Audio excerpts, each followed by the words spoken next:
Hello guys, welcome back to बर्फा sir. Today is the challenges 9 और आप देख सकते हैं हमारे 8 चैलेंजेस कंप्लीट हो चुके हैं। अगर आपने नहीं देखा है तो आपके जाके देख लीजिए। और let's talk about the today's challenges. तो आज का चैलेंजेस है स्ट्रॉन्ग नंबर। ओके, तो सबसे पहले मैं एक्सप्लेन करता हूँ कि स्ट्रॉन्ग नंबर होता क्या है। So strong number is a number in which the sum of the factorial of its digit is equal to the number itself. मतलब क्या हुआ, जैसे कि 1 4 5 एक नंबर लेते हैं, ठीक है। इन सारी डिजिट को अलग अलग करना है और उनका फैक्टोरियल निकालना है, ठीक है। उन फैक्टोरियल निकालने के बाद उन सबको ऐड करना है और जब ऐड करने के बाद वो अगर उस नंबर के इक्वल आ जाता है तो वो एक स्ट्रॉन्ग नंबर है, अदरवाइज वो एक स्ट्रॉन्ग नंबर नहीं है। तो इंटरव्यू में ये क्वेश्चन पूछा जाता है लॉजिक के लिए, ठीक है। तो होप आपको ये प्रॉब्लम समझ में आ गई होगी।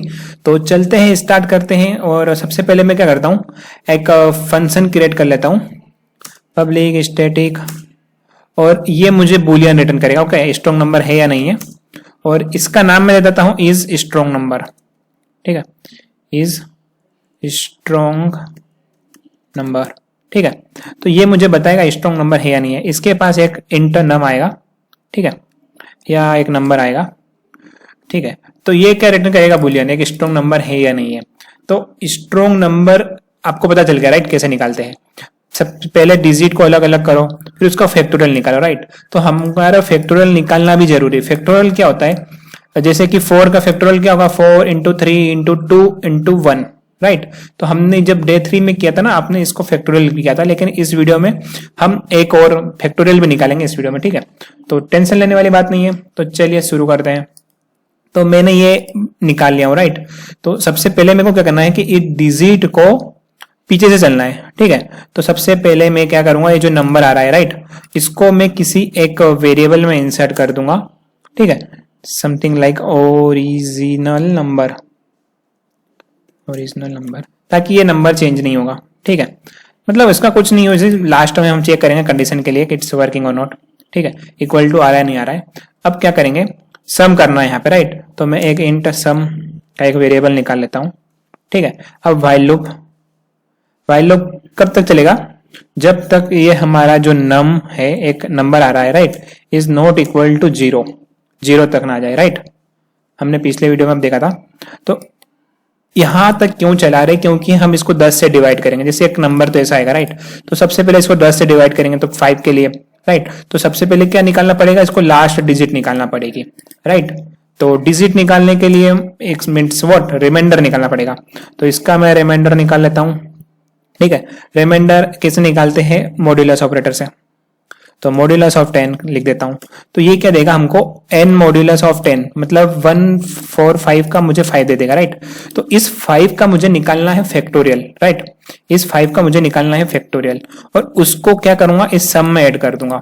तो यहीं पर मैं लिख देता हूं सम प्लस इक्वल टू फैक्टोरियल निकालना है, राइट। तो फैक्टोरियल में काम करता हूं, एक फंक्शन ही क्रिएट कर लेता हूं, ठीक है, और उसको कॉल कर लूंगा बाद में, फैक्टोरियल, इसे फैक्टोरियल ऑफ r, राइट। इसका मुझे क्या करना है, फैक्टोरियल ऑफ r निकालना है और इसमें मैं सम करता जाऊंगा। और यहां पर मैं क्या करूंगा, ये जो हमारे पास n आ रहा है, राइट, उसको डिवाइडेड बाय 10 कर दूंगा, ठीक है। तो वो नेक्स्ट बार में क्या होगा कि जैसे 1 4 5 के लिए चलेगा, राइट, फिर डिवाइडेड बाय 10 हो जाएगा, तो फिर 1 4 के लिए चलेगा, फिर 4 का फैक्टोरियल निकालेगा और इसमें सम में ऐड करता जाएगा। लेकिन ये फैक्टोरियल ऑफ 5 हमको एक फंक्शन क्रिएट करना पड़ेगा, ठीक है।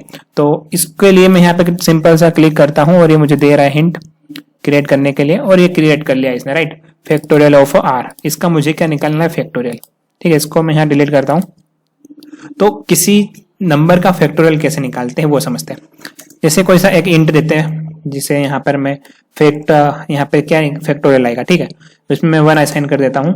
अब फॉर लूप जो चलेगा मेरा, वो कहाँ से कहाँ तक चलेगा, जैसे फैक्टोरियल ऑफ 5 का निकालना, राइट, तो 1 से 5 तक चलेगा, राइट। तो उसका मल्टीप्लाई करते करते जाएंगे अपन। तो i इक्वल टू 1 से चलाता हूँ मैं, i is less than equal to n, ठीक है, एंड i प्लस प्लस, ठीक है गाइस। और यहां पर मैं क्या करूंगा, फैक्टोरियल में मल्टीप्लाई इक्वल टू कर दूंगा मैं i, ठीक है। तो यहां पर क्या होगा, फैक्टर की वैल्यू सबसे शुरू में 1 होगी, राइट। 1 इंटू 1 क्या हो जाएगा, 1। फिर i की वैल्यू 2 होगी, 2 इंटू 1 2 हो जाएगा, राइट। फिर 2 इंटू 3 2 इंटू 4, तो ये क्या चला जाएगा, लास्ट तक चला जाएगा, राइट। तो ये मुझे फंक्शन फैक्टोरियल ऑफ नंबर निकाल के देगा। अगर आपको ये समझ में नहीं आ रहा है राइट। यहाँ पर एन नहीं आएगा गाइस, आर आएगा क्योंकि हमारे पास आर आ रहा है, right. But factorial of a number निकालना है तो आर ठीक है, नंबर यहाँ पर एन भी लिख सकता हूँ मैं, आर भी लिख सकता हूँ, इट्स डिपेंड ऑन अस, ठीक है। तो ये फैक्टोरियल ऑफ अ नंबर निकल गया, ठीक है। अगर आपको नहीं समझ में आया ये फैक्टोरियल ऑफ अ नंबर, तो मैंने डे 3 में, ठीक है, फैक्टोरियल ऑफ अ नंबर के 2 वीडियो बनाए, एक तो इटरेटिव मेथड भी एक्सप्लेन किया हूँ और रिकर्सिव मेथड से भी एक्सप्लेन किया हूँ, लेकिन फिलहाल हम इटरेटिव मेथड ही यहाँ पर अप्लाई कर रहे हैं, ठीक है गाइस। तो मैं यहाँ पर रिटर्न कर चुका हूँ फैक्ट, जो कि मुझे दे देगा, ठीक है। अब क्या करूंगा मैं, ये है एक स्ट्रॉन्ग नंबर, यहाँ पर क्या आ रहा है एन, ठीक है। अब यहाँ पर मैं फैक्टोरियल ऑफ सम निकाल लिया हूं, तो अब ये फंक्शन क्या रिटर्न करेगा, अगर ये जो मेरा सम है, राइट, सम अगर इक्वल टू हो गया किसके, ये जो ओरिजिनल नंबर था इसके, तो ये क्या रिटर्न करेगा, ट्रू, RETURN रिटर्न ट्रू करेगा, अदरवाइज फॉल्स रिटर्न करेगा, करेक्ट। तो होप ये आपको समझ में आ गया होगा, क्योंकि ये बुलियन कंडीशन है, तो ये अगर ये ट्रू है तो ये रिटर्न ट्रू करेगा, स्ट्रॉन्ग नंबर है, अगर ये स्ट्रॉन्ग नंबर नहीं है तो फॉल्स रिटर्न करेगा, राइट। अब मैं यहाँ पर इसको एक टेस्टिंग के लिए एक नंबर n इक्वल टू, जैसे एग्जाम्पल के 145 इज अ स्ट्रॉन्ग नंबर, ठीक है। तो यहाँ पर मैं एक स्ट्रॉन्ग नंबर को कॉल कर लेता हूँ, इज स्ट्रॉन्ग नंबर, और यहाँ पर मैं इसको n असाइन कर देता हूँ, ठीक है। और ये मुझे एक बुलियन रिटर्न करेगा, ठीक है। तो इसको मैं एक बुलियन वेरिएबल में स्टोर कर लेता हूं और ये मुझे रिजल्ट रिटर्न कर देगा, ठीक है गाइस। अब यहां पर मैं चेक कर लूंगा, इफ आर अगर ट्रू हुआ, रिजल्ट ट्रू हुआ, तो व्हाट, ये स्ट्रॉन्ग नंबर है, ठीक है। N is strong number, is a strong number, else में व्हाट, ये स्ट्रॉन्ग नंबर नहीं है। तो इसको मैं कॉपी करता हूं और पेस्ट करता हूं, और इज नॉट स्ट्रॉन्ग नंबर, तो ये बन चुका है। इसको एग्जीक्यूट करते हैं और देखते हैं कि, देख सकते हैं इस 145 इज अ स्ट्रॉन्ग नंबर, ये हमारा लॉजिक करेक्ट चल रहा है। और आपको ये समझ में आया हुआ, अगर यहाँ पे कुछ वैल्यू चेंज करते हैं, जस्ट मैं 444 करता हूं, तो ये एक स्ट्रॉन्ग नंबर नहीं है, क्योंकि हम जानते हैं इसका factorial of is not equal to 10, ठीक है। तो गाइस आपको ये समझ में आया होगा। Hope if you want this code I will send you in comment, okay guys. So आप मेरे चैनल को सब्सक्राइब भी कर सकते हैं guys, if you want to see all the videos 50, so you can subscribe to my channel and please like my video. या guys, thank you guys, मिलते हैं नेक्स्ट वीडियो में, बाय बाय।